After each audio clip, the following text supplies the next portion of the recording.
Om Swastiastu, Om Aikenang Astu Nama Sidam, Om Suryastu Tat Astu Astu Nama Swaha. Perkenalkan, nama saya Kadek Megi Saputra.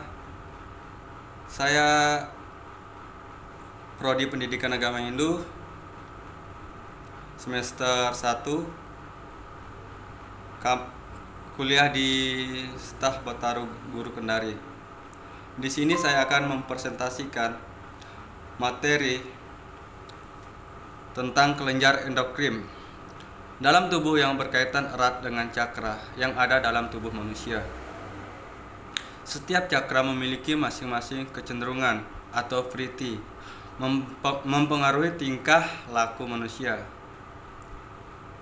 Adapun soal-soal yang diberikan oleh dosen, yang pertama, sebutkanlah vritti atau kecenderungan pada masing-masing cakra dalam tubuh manusia tersebut. Soal yang kedua, ilustrasikan cara melakukan meditasi menurut Hindu. Ya, kita langsung lanjut ke soal yang pertama mengenai cakra. Fisik manusia tentunya dapat dilihat secara kasat mata, lain halnya dengan energi manusia yang tidak mungkin dilihat dengan mata telanjang. Terdapat titik-titik tertentu dalam tubuh manusia yang berperan untuk mengatur dan menciptakan energi sehingga dapat bersinergi dengan fisik seseorang, sehingga orang tersebut dapat beraktivitas, berpikir, dan bergerak dengan baik. Titik-titik itulah yang biasa disebut cakra. Banyak sekali perdebatan seputar cakra manusia. Perdebatan itu berupa pertanyaan tentang keilmiahan cakra manusia. Namun, di lain hal, banyak orang yang percaya bahwa cakra itu memang benar adanya dan menganggap bahwa keberadaan cakra dapat dirasakan. Kali ini saya akan membahas masing-masing cakra yang ada dalam tubuh manusia. Yang pertama, cakra mahkota. Cakra ini merupakan pintu masuk energi ke seluruh lapisan tubuh dan kesadaran manusia. Seseorang yang cakra mahkotanya berkembang secara sempurna akan banyak mengetahui rahasia alam. Cakra ini berada di sisi bagian atas kepala, daerah otak, dan sistem syaraf atau ubun-ubun. Kemudian cakra ini juga memiliki dampak negatif bagi seseorang, di antaranya seperti mudah depresi, sulit dalam memahami sesuatu, dan suka mengasingkan diri. Dan cakra yang kedua, cakra ajna. Cakra ini terletak di antara kedua mata, tepatnya di dahi manusia. Cakra ajna dapat mentransfer energi kedua mata, hidung, dan kelenjar pituitari. Cakra ajna juga dikenal dengan cakra mata ketiga. Hal tersebut dikarenakan cakra yang berkembang aktif dan bersih dapat menghasilkan kemampuan mendapat informasi tentang sesuatu secara cepat. Selain itu, cakra ini merupakan titik pemusat dan pengatur cakra-cakra yang ada di bawahnya. Ya, lanjut. Cakra yang ketiga, cakra tenggorokan. Sesuai dengan namanya, cakra ini berada di tenggorokan manusia. Cakra ini merupakan pusat terciptanya kreativitas dan hubungan sesama manusia. Seseorang dengan kemampuan cakra tenggorokan yang baik akan memiliki perasaan yang mendalam mengenai pentingnya hubungan sesama manusia. Selain itu, cakra ini juga mempengaruhi kemampuan seseorang untuk berekspresi secara lisan. Cakra yang keempat, cakra jantung. Cakra jantung menjadi cakra yang amat penting dalam spiritual. Hal ini dikarenakan simbol cinta kasih dan penyembuhan secara fisik. Cakra jantung mengatur jantung dan kelenjar timus. Cakra jantung yang bersih dan terhubung dengan cakra tenggorokan. Yang bersih dapat membuat seseorang mengekspresikan seluruh isi hatinya dengan baik.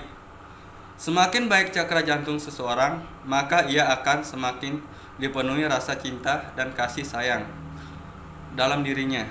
Sebaliknya, jika seseorang memiliki cakra jantung yang buruk, maka akan dipenuhi rasa sombong dan egois dalam dirinya.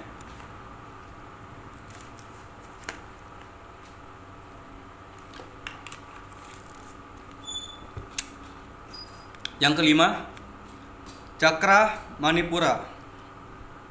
Cakra Manipura berperan penting dalam mempertahankan vitalitas seseorang. Cakra Manipura berada di sekitar pinggang dan pusat seseorang. Sifat-sifat yang berkaitan dengan cakra ini diantaranya iri hati, rasa malu, dan kurangnya perasaan nyaman dalam diri. Seseorang dengan cakra Manipura yang baik maka akan dapat hal-hal yang disebutkan tadi, dan kemudian mengubah menjadi perasaan aman, nyaman, dan percaya diri. Cakra yang keenam, cakra seks. Cakra ini berperan penting terhadap aktivitas seksual seseorang. Posisi cakra ini berada di tulang pelvis seseorang. Dengan cakra seks yang baik akan memiliki rasa percaya diri dan pikiran yang lebih positif. Lain halnya dengan seseorang yang memiliki cakra seks yang buruk. Mereka akan bersikap kasar, kurang kreatif, dan termasuk penyimpangan seksual. Dan cakra yang ketujuh atau cakra yang terakhir, yaitu cakra dasar. Cakra dasar berperan sebagai pusat energi dari tubuh fisik, kehidupan materi, dan semangat hidup seseorang. Cakra ini terletak di ujung tulang ekor. Jika seseorang memiliki cakra dasar yang baik, maka mereka akan memiliki semangat hidup yang tinggi. Sebaliknya, dengan cakra dasar yang buruk, mereka akan mudah putus asa dalam menjalani kehidupannya. Demikianlah penjelasan dan manfaat dari berbagai jenis cakra dalam diri manusia. Dan kita lanjut soal kedua. Meditasi atau sering juga disebut dengan semedi adalah praktik relaksasi yang melibatkan pelepasan pikiran dari semua hal yang menarik, membebani maupun mencemaskan dalam hidup kita sehari-hari. Cara meditasi yang baik yang pertama atau cara yang pertama, asana. Om Prasada Seciti Sariwa Siwa Suci Nirmala Maswaha. Pranayama Puraka atau menarik nafas. Om Ang Namah. Kumbaka menahan nafas. Om Ung Namah. Recaka atau mengeluarkan nafas. Om Mang Namah. Kara Sudana Sarira Sudana. Tangan kanan Om Sudamam Swaha. Dan tangan kiri Om Ati Sudamam Swaha. 1. Maham Tyun Jaya mantra 9 kali. Om Triambakam Yajat Mahe Sugandim Puspita Wardanam Ur Farukam Iwa Bandanam Mirtior Muksya Mamtat. Yang kedua, Gayatri Mantra 3 kali.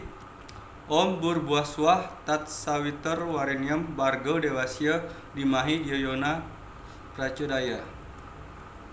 Dan yang ketiga, Guru Puja 3 kali.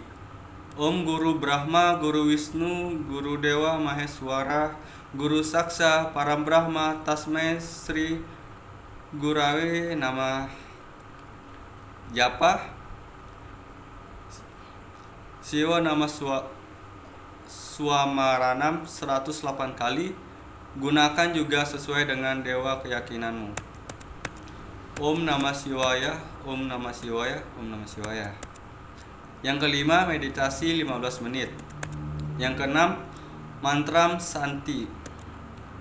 Om Asato Ma Sat Gamaya Tamaso Ma Yotir Gamaya Martyor Ma Amartyam Gamaya Loka Samasta Sukino Bhawantu Loka Masasta Sukino Bhawantu Loka Swamasta Sukino Bhawantu.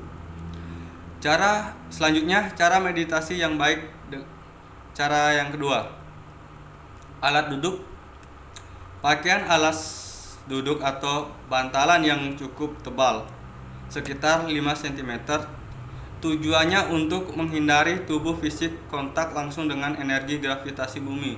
Seandainya tidak apa-apa, tapi kalau ada seperti itu lebih baik. Pakaian, gunakan pakaian yang longgar, tidak ketat atau mengikat, tipis dan terbuka agar tidak terlalu mengganggu kelancaran sirkulasi nadi dan energi tubuh. Semakin bebas semakin baik. Akan tetapi kalau tinggal di daerah dingin, misalnya di pegunungan, di mana ini tidak memungkinkan atau juga tidak baik karena suhu dingin, selimutilah tubuh dengan kain tebal. Yang penting pakaian tetap tidak ketat atau sifatnya mengikat bagian tubuh kita. Seandainya tidak bisa, tidak apa-apa, tapi kalau bisa seperti itu lebih baik. Lokasi meditasi sebenarnya bisa dilakukan di mana saja. Kalau untuk di rumah, paling baik kalau kita melakukannya di tempat yang memiliki vibrasi energi seperti sanggah atau merajan di rumah, di kamar suci, atau setidaknya di depan pelangkiran di kamar. Karena vibrasi tempat-tempat itu bisa membantu kita dalam meditasi. Seandainya tidak bisa, tidak apa-apa, cukup cari tempat yang nyaman saja, tapi kalau bisa seperti itu lebih baik. Waktu untuk melakukan meditasi sebenarnya bisa dilakukan kapan saja, tapi baik kalau kita melakukan antara jam 3 sampai jam 6 dini hari. Pertama, karena saat itu udara bersih dan segar. Kedua, karena energi alam yang harus cenderung bebas dari gangguan vibrasi lain. Dengan catatan khusus, faktor waktu ini bukanlah sebuah pakem yang paling baik. Kita sendirilah yang menentukan kapan akan meditasi sesuai kondisi diri kita masing-masing.